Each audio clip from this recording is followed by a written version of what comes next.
안녕하십니까. 2010년 경찰청 통계에 의하면 아동 성폭력이 하루에 3건 이상이 발생한다고 합니다. 정말 놀랍지 않습니까? 피해자 아동의 지원을 정부에서 제공합니다. 그러나 찢겨진 부모의 마음이 위로가 되겠습니까? 정말 부모는 평생을 가슴을 치고 울고 있는 토한들 그런 한이 풀릴까요?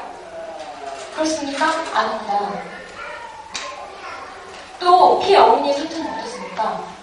몸의 상처는 치료를 받으면 괜찮아집니다. 하지만 그 마음의 상처는 어떻게 하시겠습니까? 지난 1991년 김문남이라는 그 당시에 9살이었던 소녀가 있었습니다. 이 소녀는 집에 있을 때 그 근처 동네 아저씨가 계획적으로 치밀하게 그 아이를 성폭행하게 됩니다. 그 아이는 그렇게 고통 속에서 20년이라는 세월을 지나게 됩니다. 그러다 어느 날 그 사람을 만나게 됩니다. 그 아이의 한해에 의하여 결국 그 가해자를 살해하게 됩니다.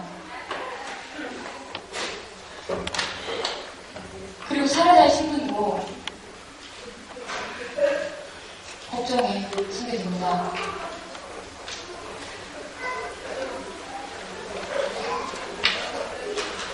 그 여인은 법정에서 외칩니다. 저 사람을 죽인 게 내가 왜 잘못입니까?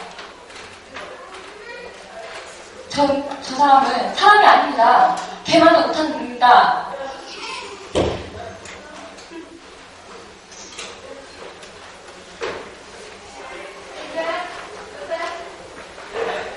저는 엄마 입장에서 어린 성폭력 해결을 위하여 몇 가지 건의를 하고자 합니다. 첫 번째, 여기 부모님들 계시죠? 12세 이하의 아동을 집에 두고 회식 자리를 가거나 그래서는 절대 안 됩니다.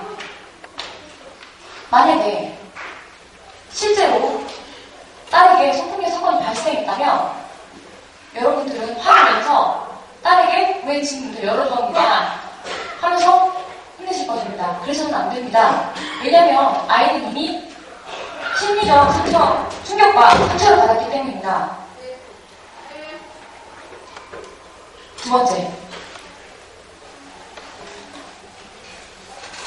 해바라기 아동센터에서는 피해자와 가족들에게 그 지원 내용에 대하여 상세히 설명해줘야 합니다. 세 번째, 구청이나 주민센터에서는 피해자에게 적극적인 행정 지원을 해주시길 바랍니다.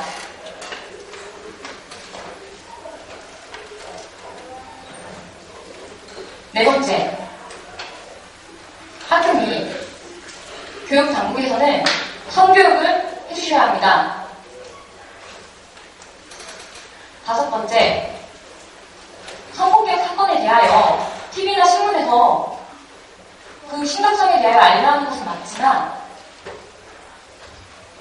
성폭력 사건을 너무 자세하게 다루면 안 됩니다.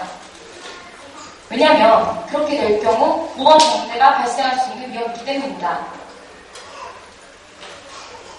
여섯 번째, 의료 관련 기관은 피해자의 몸과 마음의 상처를 정성껏 치료해줘야 합니다.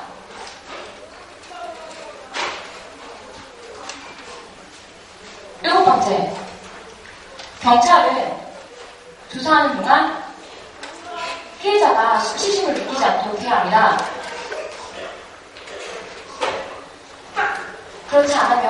그렇지 못할 경우 피해자가 자살할 위험이 있기 때문입니다.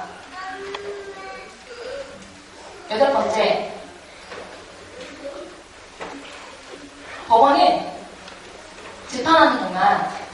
피해자의 이름, 나이, 집 주소 등에 대하여 공개서는 절대 안 됩니다. 그리고 피해자와 가해자, 재판 시에 분리하여 재판하여야 합니다. 9번째, 국회에서는 아동 성폭력의 공소시효를 폐지하고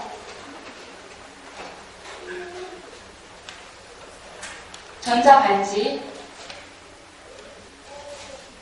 그리고 화학적 거세 외에 물리적 거세까지도 심한 법률을 제정해야 합니다.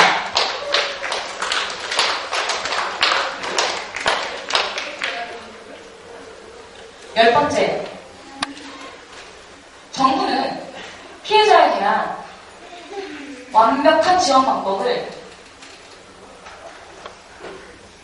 연구하여서 피해자가 완전하게 회복되도록 지원해야 합니다.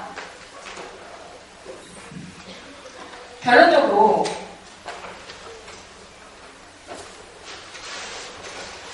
어린이 성폭력은 처벌보다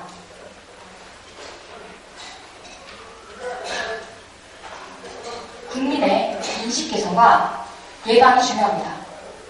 그리고 여러분이 합심하여 관심을 가져주기를 부탁을 드립니다.